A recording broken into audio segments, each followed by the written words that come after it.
Fil-waqt li bejn l-4 u l-ħamis fi 154 persuna mill-virus pajjiżna tilef 2 persuni oħra. L-aħħar 2 vittmi f'Malta huma nisa li 2 irriżultaw pożittivi għal COVID-19 fl-24 ta' Novembru li għadda u mietu l-4. Il-vittmi kellhom 83 u 93 sena.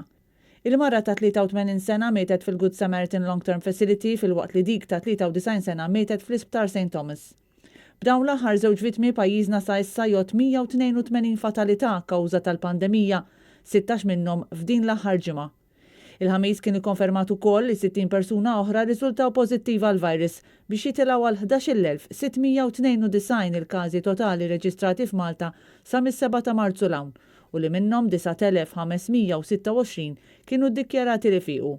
Il-każi attivi f'Malta bħalissa huma 1,576. Ħafna qed jittamaw li l-pandemija tiġi taħt kontroll kif jibda jingħata l-vaċċin. F'pajjiżna l-ewwel grupp ta' persuni li se jingħataw dan il-vaċċin huma l-ħaddiema fil-qasam tas-saħħa, il-persuni f'residenzi tal-anzjani u persuni ta' 85 sena jew aktar.